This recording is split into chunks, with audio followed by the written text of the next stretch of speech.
35. cilete ders-i fıkh müyesserden.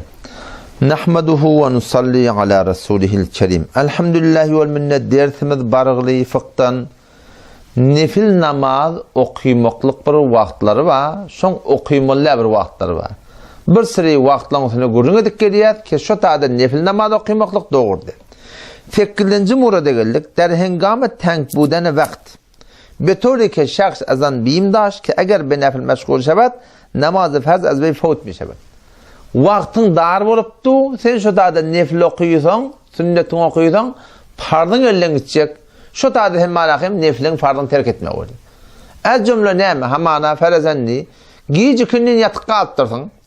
Turup durdun gün matmağına 15 dakika var. Ayak kolu var yan, dehat kılyan, geliyan, neyme çok koyan, ikini okuyacak ottunda. Mesela 2 rekat nefilli okuyayamıştın avval hemiş ikinden önce. Yok, sen ştada şun ep vermeli. Şun neydi? Fardın elden gidip var ya. Ya onunla kuyuşuracak. Erti namazda giyeceğin kalıp turup dursun, gün okuyamıştık 7'de hamana. Kışın günler 7'den de geçiyor, 7'den neşte geçiyor. Gün okup durur, tamam 7'de değil, gün okuya 7'de. Sen turup dursun 7'de 12 dakika var. Ayak kolu, deha kılıp bir şey gönderecek, inerlekem gün okumana 3 dakika var.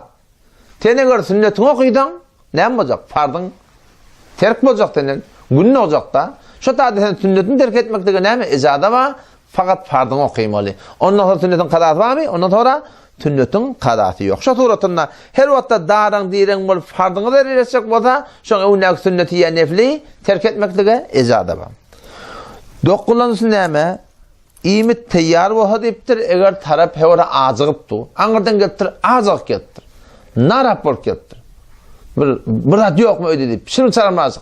Hevara bir beter hevasın var getir imite.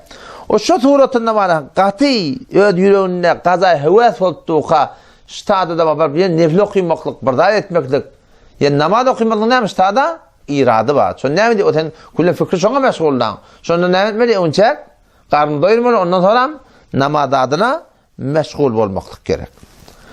10. ne mi? 10. peşev dehret yede yel ediyet berdi. Yani karnına yani yel tavlanıptır. İçi ağırıptı. Yaşanımı peşev edeti diye. Şu ağıran veripti şu tuğratında namaz okumakta ne mi doğru değil? Hiçbir namaz okumak doğru değil. Nefrika cahilina hiçbir namaz okumak doğru değil. Avvala dertlerde geçti o da 3 forum oluyor. Bir oluyor ağırda bir peşevcik baya yok. Ba barda. Barsan bırakacak kaçacak. Yöne sana bir idet verip durunak. İçinde tedekte barıp otursan da bırak kaysa kayda amali. Bir ağırcık bir yer burada bağ yazacak yönü ediyeti yok. Ediyeti yok olduğu kan pedonda müşkül yok şöyle namaz okuyamaz. İkinci murat bile yok. Bir ağırcık peşev bağ ağırda. Ağıran mercek yağlık. Yöne fikrin çarşırıp batanak. Fikrin meşgul etmeye. Şu duratında da dehret zamanı tedekte otavala amali. Bir ağırcık yerle otavala amali. Yöne sen namazını okuyup dukan ne edecek? Tek fikrini meşgul edecek, havasını pert edecek. Şu tuğratında da şöyle namaz okuymaklılık kavi, namaz okuyacağının icada. Yani mekruh tenzihi okuymaklılık kavi. Ama yok, ağırdan peşev doktorluk gelipti, tedek doktorluktur, yel ağırdan doktor gelipti, sana doğduğunda işletiyor. Hakkı durdu ya seni. Şu tuğratında namaz okuymaklık mekruh, eğer ehyanan bir adam şu bir namaz okuyda, şu namaz ne etmeli? Eğurlap okuymaklık gerek. Şu tuğratından. Namaz farz olsun, nefil olsun, peşeğin gıstap duqa, dehredin gıstap duqa, yel gıstap duqa, namaz okuymaklık kerahiyet tahrimiyeti var. Eğer ehyanan biri şu birim doğduğun gıstap, hevurim bir fikrim meşgul edip, şu dağıtlar namaz okuyda, o namazı eğurlap okuymaklık gerek. Bugünün tökönni, 11. sineme, şiki, derhengam huzur içinci ki hatırı şahsı bu kadar meşgul gerdan edi. Sen daşta öğrende sen bir meşgul et yanında yapma. Ama oğlan gıykçı edipti. Ya şuna mühendis var akım sen bir istana tavsırıptırla. Şu sen fikrin meşgul edecek namazda. Şu tuğratında şöyle iş töketmeli. O işten günün başını tavmalı. Ondan sonra namazda meşgul olmak gerek. Şu nefil olsun, şu baştaki namazlar olsun.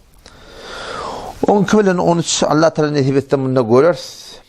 Öyle benim ikindinin arasında Arafa'da hiçbir namaz okumak doğru değil. Ve akşam ben yatığın arasında Muzdelife diye Mekke'ye gidemedi inşallah görürüz. Hiçbir namaz okumak doğru değil. Hop.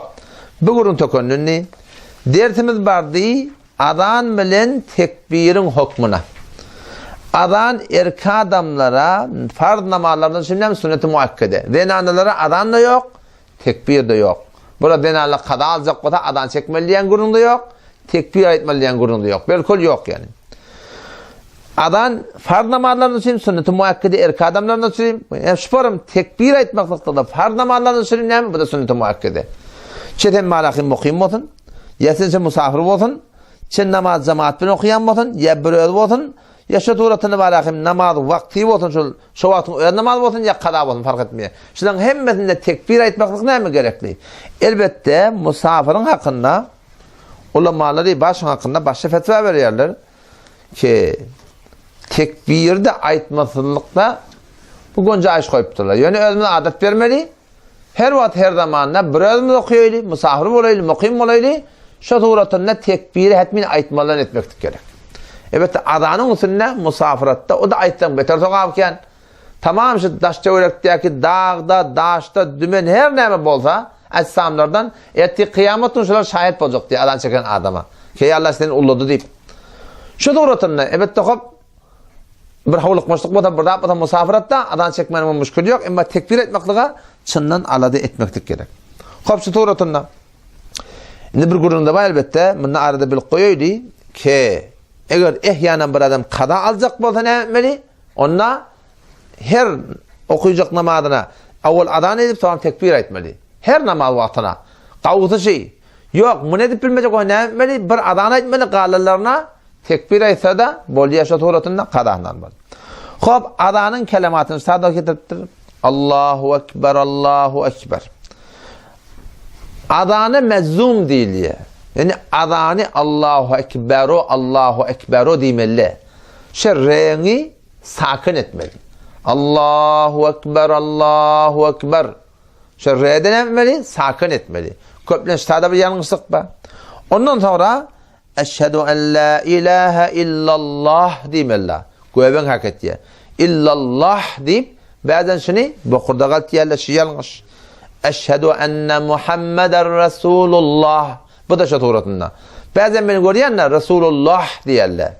Şu Allah Teala'nın akıl hepsinin heyeti var ya. Şu bu kurda gelmeliler. Ona ne mi diyorlar? Heye do çeşmi diyorlar. He cimi olsa onu ne öyle bu kurdan tanıma oraya. He do çeşmi olsa bu kurdan tanımalılar. Hop ondan sonra bir tane bir yanlış yerler var. Hayye ale salah diyorlar.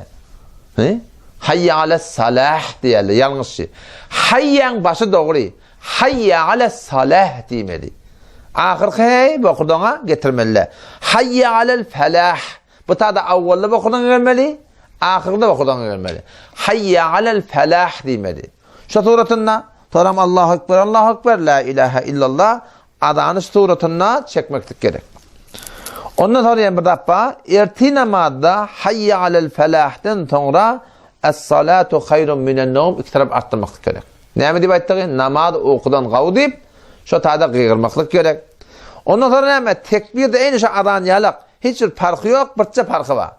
Hayye alel felah'ten sonra kad kâmetis salatu, kad kâmetis salah deyip yatazda duruyadın kad kâmetis salah, kad kâmetis salah deyip şu suratına adanı, başta tekbiri, şu saatin içinde arttırmaklık gerek. Yine bir farklı adam ben tekbirim. O ne mi? O şu ki adan aydığında o doğrak çekip aytmalı. Mu'tedel suratına. Ama tekbir ne etmeli? Çarahmazlığa aytmalı. Ondan sonra adanı hetmin Arabi aytmalı. Farsi aytmaklık bilen. Ama bir Hudayi lokan yıkıyorum bilen o adam ona adan değil mi? Velev ki adamla düşünse de var akım, şu an adanın toqabışı ol adamı yok. Bir ki şunu zarur var akım, ne etmek gerek? Arabi etmek gerek. Adan fakat Arabi dille ada oluyor, baştaki dillerde ada bolmuyor. Şu tuğratında şunu inşallah Teala himmet etmek gerek. İnne inşallah erti akşama demeyin. Dersler galiye inneki hafta şembeden başlar inşallah. Mustahabbat azan azanla ne mustahab inşallah şonta gurun ders. Vesselamu aleyküm ve rahmetullah.